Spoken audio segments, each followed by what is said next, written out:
ட்ரம்புடைய பதிவுல போட்டிருக்கிறாங்க. அது ஒரு விஷயத்த பார்க்குறோம். அந்த வகையில ஒரு பதிலடி நல்லா குடுத்திருக்கிறாங்க. 10 விமானம் போன உடனே இப்ப என்ன முடிவு எடுத்திருக்காங்கன்னா, இனிமே நம்ம விமான தாக்குதல் பண்ணக்கூடாது. விமானத்த இப்ப சுட்டு தள்ளுற அளவுக்கு அவங்கள்ட்ட கெப்பாசிட்டி இருக்கிறது. அதனால ஒரு 1000 கிலோமீட்டருக்கு அப்பால இருந்து ஏவுகணை அனுப்புவோம். நம்ம விமானத்த அங்க அனுப்பாம, ஏவுகணையில தாக்கணும்னு சொன்னா நமக்கு டேமேஜ் வராதுன்னு சொல்லி, இன்னைக்கு ட்ரம்ப் முடிவு எடுத்திருக்கிறதாக செய்தி வந்துகிட்டு இருக்குது. அது ஒரு விஷயமாச்சா? அதுக்கடுத்து என்ன திருப்போலின்னு சொல்லி ஒரு ஒரு கப்பல கொண்டு வர்றாங்க. அதுவும் அந்த ஆப்ரஹாம் லிங்கன் மாதிரியான விமானம் தாங்கி கப்பல் கிடையாது. ஆனா போர்க்கப்பல். அது ஒரு பெரிய கப்பலாக அதுல படை வீரர்கள்லாம் இருப்பாங்க. அந்த கப்பல கொண்டு வந்து அங்கே இருந்து அந்த ஏவுகணை தாக்குவதற்காகத்தான் கொண்டு வர்றாங்க. வரும்பொழுது அந்த கப்பல அடிச்சு நகர்த்தி, அந்த கப்பல் சேதமாயி, இந்திய பெருங்கடலுக்கு திருப்பி கொண்டு போயிட்டாங்க. அமெரிக்காவிலருந்து கொண்டு வந்த கப்பல திருப்பி அவங்க அடிக்கன்னு சொல்றாங்க. அடிக்க வர்றாங்க. வந்தாலும் இவங்க பதிலடி கடுமையா குடுக்குறாங்க.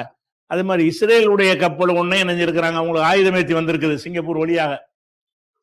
அந்த கப்பலை மோப்பம் புடிச்சு அத என்ன செஞ்சுட்டாங்க, கம்ப்ளீட்டா தீப்பத்தி எரியிற அளவுக்கு அழிச்சுட்டாங்க. அதுல எக்கச்சக்கமான ஆயுதங்கள் கொண்டு வரப்பட்ட ஒரு சரக்கு கப்பல்ங்கிற பேர்ல வந்திருக்குது.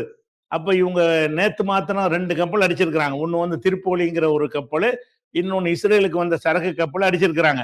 அப்ப விமானங்களையும் தகர்த்துட்டாங்க. அதுபோக என்ன செய்றாங்கன்னு கேட்டா, இவங்க எந்த மாரியான தாக்குதல் வந்து இங்க நடத்துறாங்களோ ஈரான்ல, நடத்துறாங்க. சேதம் ஏற்படும். கண்டிப்பாக பொதுமக்கள் சேதப்படுது. பல்கலைக்கழகத்தெல்லாம் படிச்சிருக்கிறாய்ங்க. பல்கலைக்கழகத்துல படிக்கக்கூடிய விஞ்ஞானிகள், பட்டதாரிகள், ஆசிரியர்கள்லாம் கூட கொல்லப்பட்டிருக்கிறாங்க. அந்த மாரியான ம்ஹ்ம். தாக்குதல் நடத்துறவங்க இவங்க பதிலடி என்ன செய்றாங்கன்னு கேட்டா, நாங்களும் பதிலடி குடுப்போம் என்று சொல்லிவிட்டு, எங்க குடுக்குறாங்கன்னு கேட்டா, அந்த ராணுவ தளங்கள வச்சிருக்கான்ல அமெரிக்காக்காரன். அந்த தளங்கள் மாத்திரம் இல்லாம, அமெரிக்காவுக்கு என்னென்ன அமைப்புகள் இருக்கிறதோ, அனைத்தையும் தாக்குவோம் என்று சொல்லிவிட்டு, பஹ்ரைன்ல, குவைத்துல, சவுதியில, ஜோர்டான்ல, இன்னும் பல பகுதியில உள்ள அமெரிக்காவுடைய சொத்துக்கள், அமெரிக்காவுடைய கட்டிடங்கள், அமெரிக்கா சம்பந்தப்பட்ட விஷயங்களை எல்லாம் என்ன செய்றாங்கன்னா, அவங்க பதிலடி குடுத்து தாக்குறாங்க.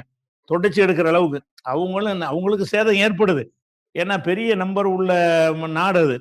பல கோடி மக்கள் வசிக்கக்கூடிய ஒரு நாட்டுல ஒரு குண்ட போட்டோம்னு சொன்னா, அதுல வந்து ஒரு நகர்ப்புறங்கள்ல போய் போட்டா, கிராமங்கள்ல போட்டா ஒண்ணும் ஆவாது.